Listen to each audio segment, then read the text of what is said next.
Everyone, welcome to my new vlog. તો બહુ time પછી મારા નવા વ્લોગમાં તમારું સ્વાગત છે. અને આજે છે શિવરાત્રિ. તો happy Shivratri to all my friends. અને શિવરાત્રિ છે આજે, બધાને ઉપવાસ છે અને ભૂખ લાગી છે. તો સવારમાં જુઓ કાતરી તળવાની શરૂઆત કરી દીધી છે. તો આ બાજુ મેં મૂકી દીધું છે ચોખ્ખું તેલ અને બટાકાની કાતરી જે બજારમાંથી રેડીમેડ લાવેલી છું એ તળી દઈએ, કારણ કે આ વર્ષે કાતરી બનાવી નહોતી. તો અહીંયા આ બાજુ આપણે બટાકાની કાતરી ફ્રાય કરી દઈશું. તો અહીંયા મારી કાતરી તળીને રેડી થઈ ગઈ છે. હવે આપણે મસાલા કરી દઈએ. સિમ્પલ બેઝિક મસાલામાં આવશે.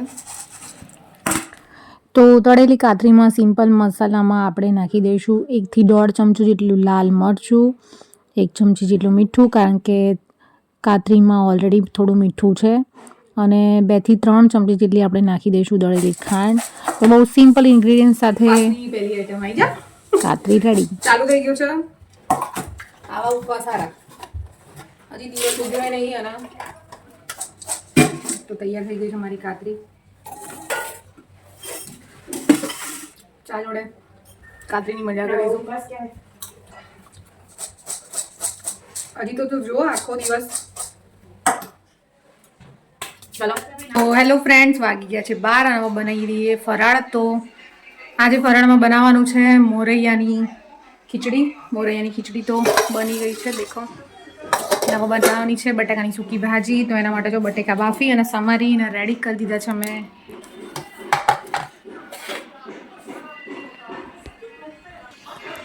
તો ફટાફટ બનાવી દઈએ કઢી, સૂકી ભાજી અને રાજગરાના લોટનો શીરો. તો ચાલો એની પ્રોસેસ સ્ટાર્ટ કરીએ. તો આજે આપણે બનાવવાનું છે બટેકાની સૂકી ભાજી. એના માટે મેં લીધું છે કુકર અને 4 મોટા ચમચા તેલ આપણે લઈ લઈશું, કારણ કે સૂકી ભાજીમાં તેલ થોડું વધારે પ્રમાણમાં જોઈએ છીએ. આપણે પાણીનો યુઝ નથી કરતા. તો તેલ ગરમ થઈ ગયું છે. હવે આપણે આમાં નાખી દઈએ જીરું અને એક સૂકું લાલ મરચું, મીઠો લીમડો, અને અહીંયા મેં ક્રશ કરેલા સિંગદાણા એ નાખી દઈએ. સિંગદાણા નાખ્યા પછી અહીંયા મેં લીધા છે 3 થી 4 લીલા મરચાં. તો એ એડ કરી દઈશું, અને 2 ચમચી જેટલા તલ. તો આ બધી સામગ્રીને આપણે સરખી રીતે હલાવી લઈએ.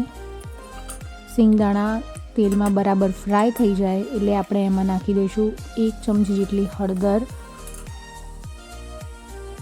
હળદર નાખ્યા પછી આપણે એમાં એડ કરીશું 2 ચમચી જેટલું ધાણા જીરું અને 1 ચમચી જેટલું લાલ સૂકું મરચું, કારણ કે મારા મરચાં અહીંયા મોળા હતા એટલે મેં લાલ સૂકું મરચું યુઝ કર્યું છે. તમે સ્કીપ પણ કરી શકો છો. 1 ચમચી જેટલો ગરમ મસાલો એડ કરી અને લાસ્ટમાં એડ કરી દઈએ આપણે બાફેલા બટાકા.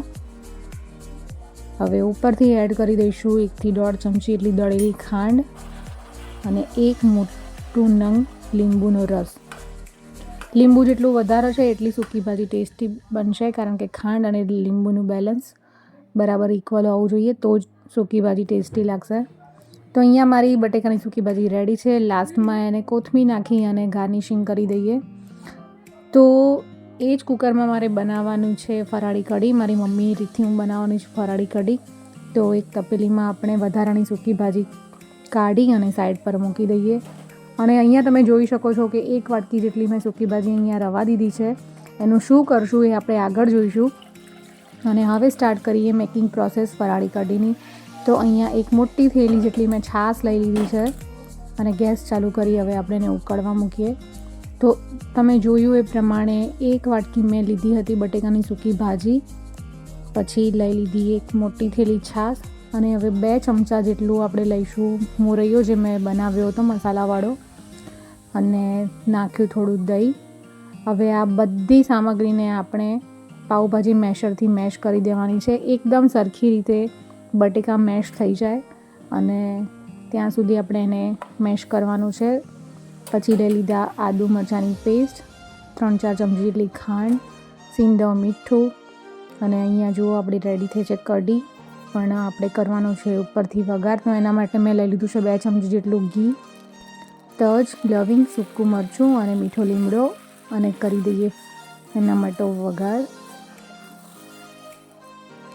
તો અહીંયા વઘાર થઈને આપણી કઢી રેડી થઈ ગઈ છે. સામગ્રી બધી રેડીમેડ જ હતી, એટલે કે અંદર આપણે બટેકાનો યુઝ કર્યો છે, મોરૈયાનો યુઝ કર્યો છે, પણ છાશની અંદર બધું એક રસ થઈ જાય અને કઢી થોડી થીક થાય એના માટે આપણે હવે એને ઉકાળવાની છે. તો જુઓ એકદમ ટેસ્ટી યમી અને થીક કઢી આપણી બનીને રેડી છે. દેખાવામાં પણ એકદમ મસ્ત કઢી લાગે અને છે. શાક થઈ ગયું છે. હવે ફટાફટ બનાવી દઈએ શીરો. તો શીરાની મેકિંગ પ્રોસેસ જોઈએ.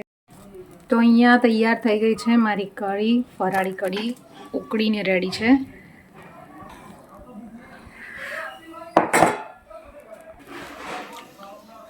કઢી તૈયાર થઈ ગઈ છે. હવે ફટાફટ બનાવી દઈએ શીરો. તો ચાલો હવે શીરાની મેકિંગ પ્રોસેસ જોઈએ. તો શીરો બનાવવા માટે મેં અહીંયા લઈ લીધી છે કઢાઈ અને લઈ લઈશું ઘી. તો 2 થી 3 ચમચા જેટલું ઘી લીધું છે. ચોખ્ખું ઘી લેવાનું છે આપણે અહીંયા, કારણ કે ઉપવાસ છે એટલે બધી વસ્તુઓ આપણે ફ્રેશ જ લેવાની છે, ચોખ્ખી હોય એવી. તો અહીંયા મેં 3 ચમચા જેટલું ઘી લીધું છે અને 1 મોટી વાટકી ભરીને મેં અહીંયા લઈ લીધો છે રાજગરાનો લોટ. રાજગરાના લોટમાં ભૈડાના લોટ અથવા સોજીના લોટ પ્રમાણે, મતલબ જ્યારે આપણે શીરો બનાવીએ ને ત્યારે એ પ્રમાણમાં ઓછું જોઈતું હોય છે ઘી. તો અહીંયા આપણે લોટને સરસ રીતે શેકી લેવાનો છે અને ડીંગુબેનને લાગી ગઈ છે ભૂખ, એટલે વાટકી લઈને મારી આગળ પાછળ ફરે છે, એમને ખાવું છે શાક. તો જુઓ અહીંયા લોટ સરખી રીતે શેકાઈ ગયો છે. થોડી સુગંધી આવવા લાગે એટલે એની અંદર આપણે નાખી દઈશું થોડી કિશમિશ અને 1 જ મિનિટ રહીને આપણે હવે નાખી દેવાનું છે એની અંદર પાણી, કારણ કે કિશમિશને બહુ ફ્રાય કરીશું ઘીમાં તો એ બળી જશે, ટેસ્ટ એનો બગડી જશે. તો બસ રેડી થઈ ગયું છે. હવે આપણે એડ કરી દઈએ ગરમ પાણી.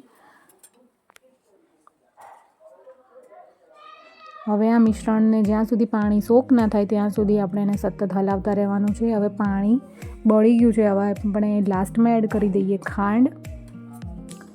તો 1 વાટકી જેટલો લોટ હતો તો આપણે 1.25 વાટકી જેટલી ખાંડ લીધી છે અને થોડું ઘી છૂટું પડી ગયું છે એટલે લાસ્ટમાં આપણે લઈ લીધા છે કાજુ બદામ અને અહીંયા મેં ઇલાયચી દળીને જ રાખેલી છે, તો ઇલાયચી પાવડર નાખી દઈએ 1 ચમચી જેટલી. તો અહીંયા આપણો રાજગરાના લોટનો શીરો રેડી છે.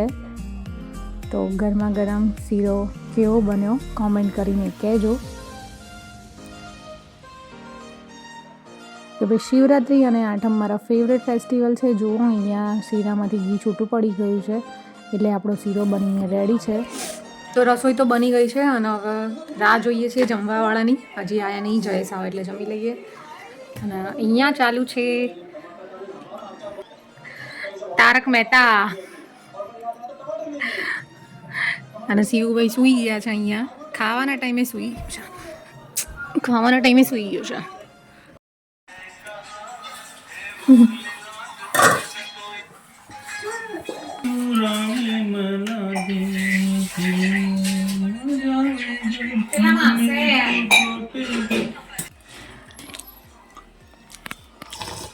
કેવું બન્યું છે? બહુ સરસ. કઢી કેવી બની? મોતી આનંદિત થઈ ગયું, મન પ્રફુલ્લિત થઈ ગયું. આજે તમારા ઘરે આવીને આટલું સરસ ભોજન મળ્યું. મારા ઘરે એટલે તમારું ઘર નહીં.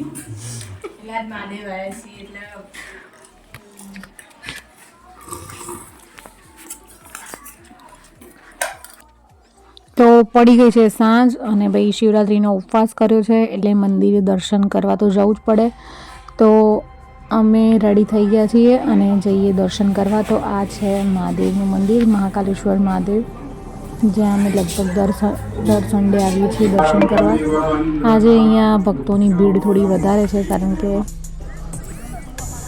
શિવરાત્રિના દિવસે બધાને મહાદેવ યાદ આવે, તો ભીડ તમે જોઈ શકો છો. તો મહાકાલેશ્વર મહાદેવ દર્શન કર્યા પછી તમને બીજા મહાદેવના દર્શન કરાવીએ અને આ છે વૃંદાવન મહાદેવ. તો તમે પણ દર્શન કરી અને થઈ જાઓ ધન્ય.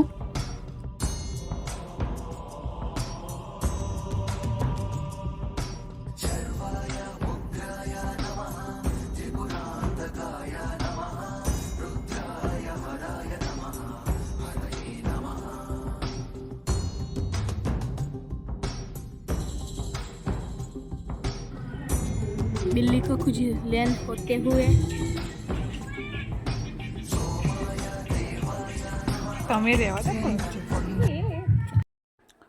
તો ભાઈ પડી ગઈ છે રાત અને બપોરે આટલું હેવી ખાધું હતું તો રાત્રે જમવાની ઈચ્છા નથી તો મંગાવી દીધો છે બદામ શેક અને સવારે જે કાતરી તળી હતી એ તો ભાઈ બદામ શેક સાથે કરીએ આજના બ્લોગનો અંત. તો કેવો લાગ્યો વિડીયો ગમે તો કરી દેજો લાઈક અને કરી દેજો મારી ચેનલને subscribe. Thanks for watching. Bye bye.